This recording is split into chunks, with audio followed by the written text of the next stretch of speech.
जय हिंद। महर्षि study group में आपका स्वागत है। मैं आरती सिंह आपका स्वागत करती हूँ। तो हम लोग हिस्ट्री पढ़ रहे थे, जिसमें आज हमारा दूसरा क्लास है। ठीक है, इस क्लास में हम लोग पढ़ेंगे प्राक ऐतिहासिक काल के बारे में। ठीक है, पढ़े थे हम लोग कि इतिहास को 3 भागों में बांटा गया है। एक पहला है प्राक ऐतिहासिक काल, दूसरा है आदि ऐतिहासिक काल और तीसरा है ऐतिहासिक काल, जिसमें से पहला पार्ट आज जो हम लोग पढ़ेंगे प्राक ऐतिहासिक काल।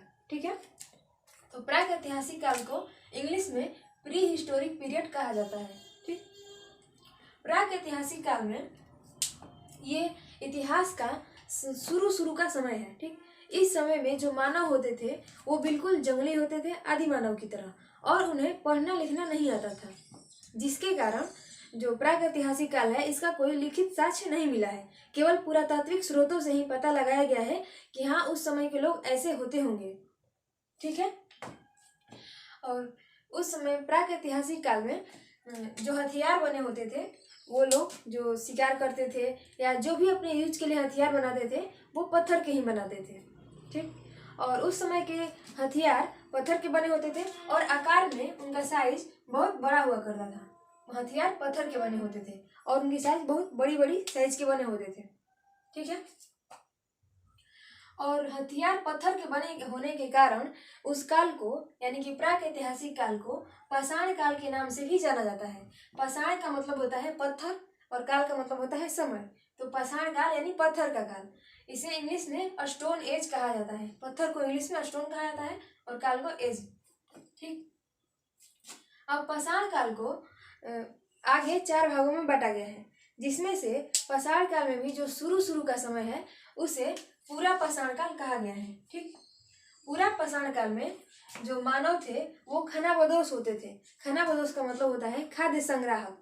इसका मतलब है कि केवल उन्हें खाने से मतलब होता था, जहाँ उन्हें भोजन मिलता था वो वही रह जाते थे।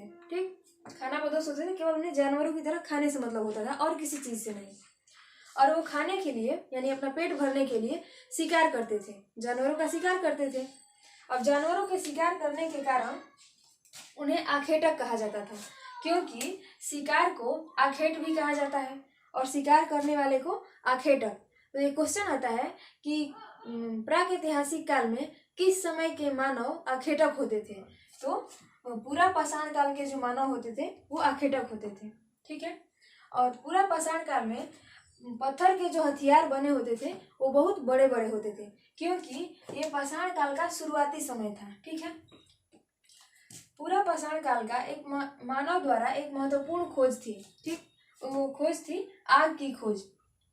अब आग की खोज वो लोग कैसे किए कि जो हथियार बनाने के लिए पत्थर को काटते थे या फिर तोड़ते थे, एक पत्थर से दूसरे पत्थर को तोड़ते थे तो उनसे चिंगारी निकलती थी, और उस चिंगारी से ही वो लोग आग जला लिए। बहुत बार चिंगारी निकलने के कारण आग जलाने लगे, और आग जलाने का ये फायदा हुआ कि जो वो लोग शिकार करके लाते थे जानवर को और कच्चा ही खा जाते थे। अब आग जलाने से ये हुआ कि अब उसे पका कर खाने लगे, या फिर अपनी सुरक्षा के लिए जानवरों से बचने के लिए आग जलाकर वहां रख देते थे जहां वो लोग रहते थे, जिससे बड़े बड़े जानवर उनके पास नहीं आते थे। तो आग का ये फायदा हुआ। तो आग की खोज कब हुई थी? पूरा पाषाण काल में। ठीक है, जब ये काल बीता तब आया मध्य पाषाण काल। ठीक है, अब आया मध्य पाषाण काल। मध्य पाषाण काल में क्या हुआ कि जो हथियार बड़े बड़े बने होते थे, पत्थर के जो हथियार बड़े बड़े होते थे, उनका आकार अब छोटा हो गया, मॉडिफाई हो गया, और वो छोटे छोटे आकार के बनाए गए। और हथियार जब छोटे आकार के बनाए गए तो इस काल को यानी मध्य पाषाण काल को माइक्रोलिथ कहा जाने लगा। माइक्रोलिथ भी कहा जाता है।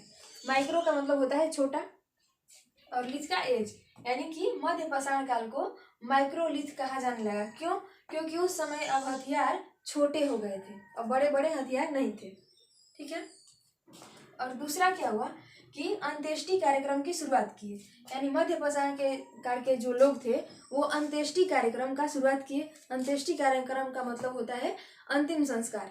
जैसे कि जो लोग डेथ कर जाते थे उनको अब ये लोग अंतिम संस्कार करने लगे, और इससे पहले वो लोग नहीं करते थे, ऐसे ही छोड़ देते थे।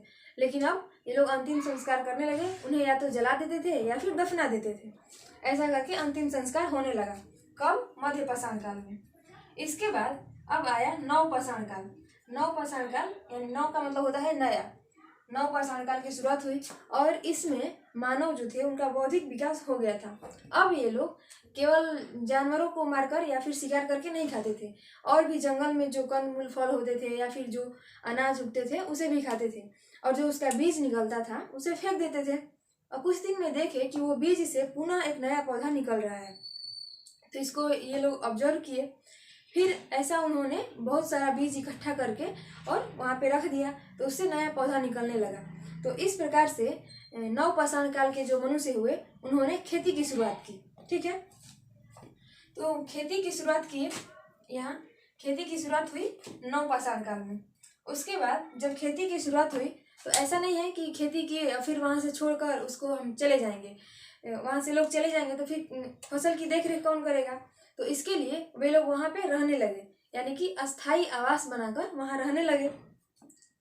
और जब अस्थाई आवास बनाए तो अस्थाई आवास की भी शुरुआत नवपाषाण काल में हुई। ठीक है, उसके बाद जब अस्थाई आवास बनाकर रहने लगे तो पशुपालन भी करने लगे, और पशुपालन में नवपाषाण काल के लोग सबसे पहले कुत्ता को पालतू बनाए, क्योंकि कुत्ता जो होता है वो कम खाना खाकर भी जीवित रहता है और अपने मालिक के लिए अच्छा काम करता है। वो मतलब वफादारी भी करता है या फिर अपने मालिक की देख रेख करता है, जहाँ वो जाते हैं जो उन्हें पालता है उसके साथ वो रहते हैं। कुत्ते में ऐसी एबिलिटी होती है। तो सबसे पहले मनुष्य के द्वारा कौन सा जानवर पाला गया, तो कुत्ता। ठीक है, अब जानवर भी पालने लगे। उसके बाद जब अनाज उग जाता था तो उसे वो लोग सर पे रख कर ले जाते थे। ठीक है, तो थोड़ा थोड़ा अनाज जाता था। अब क्या किए कि पहिया बनाए। ठीक है, बहुत सारी पहिया बनाकर उस पर लकड़ी उकड़ी रख के गाड़ी जैसा बनाकर उस पर अनाज ढोकर ले जाते थे। तो इस तरह से उन्होंने पहिए का आविष्कार भी किया। ठीक, पहिए का निर्माण किए। पहिया का निर्माण कब हुआ, नवपाषाण काल में।